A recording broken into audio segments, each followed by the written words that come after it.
read, think, digest and make it an integral part of your life. पुस्तक परिचय channel में आप सभी का स्वागत है। शाम की माँ किताब की कहानियां मैं आपको बता रही हूँ। आज की कहानी का नाम है भूत गया। शाम और उसका भाई घर के आंगन में खेल रहे थे। आंगन में एक बहुत ऊंचा पेड़ था। अचानक रप की आवाज सुनाई दी। शाम और उसका भाई देखने लगे कि कैसी आवाज आई। कुछ गिरा हुआ सा लग रहा था। वो ढूंढने लगे। ढूंढते ढूंढते उन्हें पेड़ से गिरा पंछी का एक छोटा सा चूजा दिखाई दिया। उसकी छाती से धड़-धड़ की आवाज निकल रही थी। लंबी ऊंचाई से वह गिरा था। उसका बड़ा बुरा हाल हुआ था। शाम ने तय किया कि इस चूजे को उठाकर घर ले जाएंगे। एक कपड़े में लपेटकर उसे घर के अंदर ले आए। कपास बिछाकर उस चूजे को उस पर लिटाया। बाल बुद्धि को जो जैसे सूझता था वैसे वो कर रहे थे। उस चूजे को दाना पानी देने लगे। उनकी देखभाल से ही उसकी चोंच में चावल के दाने डालने और पानी की बूंदें टपकाने से भी वह मर तो नहीं जाएगा, यह उन्होंने सोचा भी नहीं था। दुनिया में केवल प्रेम और दया का होना ही काफी नहीं है। जीवन को सुंदर बनाने के लिए 3 गुण जरूरी होते हैं।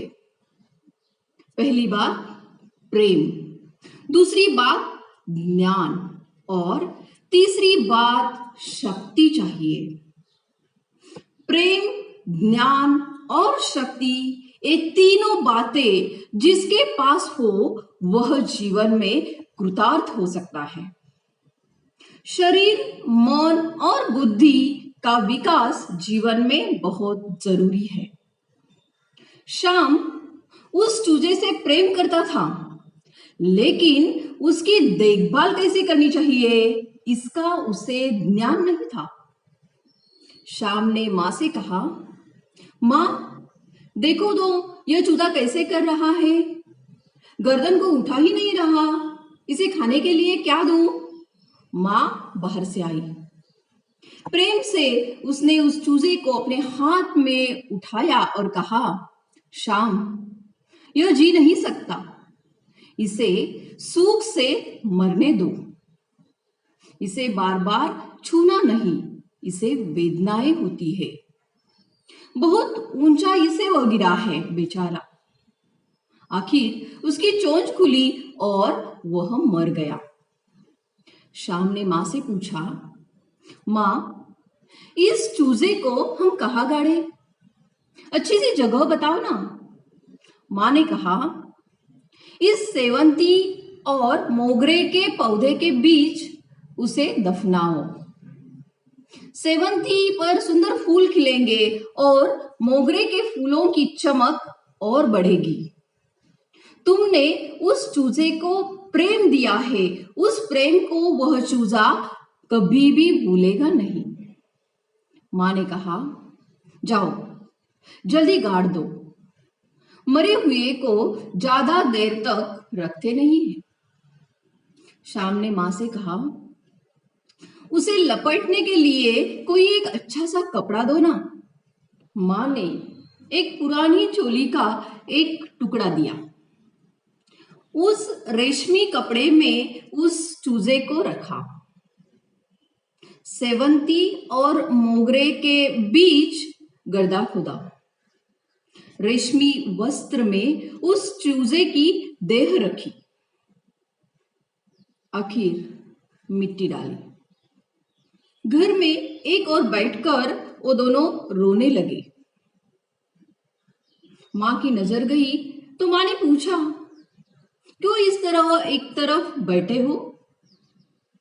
शाम ने कहा, माँ मैं उस चूजे की मौत का सूतक रखूंगा। माँ हंसी और कहा, अरे सूतक रखने की कोई जरूरत ही नहीं है। आदमी किसी ना किसी रोग से मरता है, इसलिए मरने वाले के साथ जो होते हैं उन्हें अन्य लोगों से कुछ समय तक दूर रखना बेहतर होता है, इसलिए सूतक रखा जाता है। इस चूजे को कहाँ कोई रोग था, बेचारा ऊंचाई से गिर गया और प्राण खो बैठा। जाओ मुंह हाथ धो लो, उतना काफी है, बुरा मत मानना। तुमने उससे प्रेम जताया, अच्छा किया। भगवान भी तुम पर प्रेम करेगा। तुम कभी बीमार हुए, तुम्हारी माँ अगर तुम्हारे पास नहीं हुई तो वह किसी ना किसी मित्र को तुम्हारी मदद के लिए जरूर भेजेगा। भगवान के सब बच्चे हैं। बोया हुआ एक दाना भरा हुआ भुट्टा लेकर लौटता है। शाम, तुमने चूजे से प्रेम किया, उसी तरह हो आगे एक दूसरे से भी प्रेम करना ना होगा। यूं कि पशु पक्षियों से प्रेम किया लेकिन अपने बंधुओं से वैर निभाया, ऐसा कभी मत करना। तुम सभी भाई बहन कभी एक दूसरे को भूलना नहीं। तुम्हारी एक ही बहन है, उससे कभी दूरी नहीं बरतना, उसे भरपूर प्रेम देना। यह सब बताते हुए माँ का दिल भर आया था।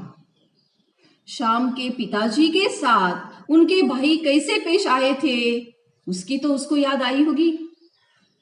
फिर वह हमेशा बीमार रहा करती थी, फिर भी उनके भाई कभी भी उसे हवा पानी बदलने के लिए लिवा नहीं गए।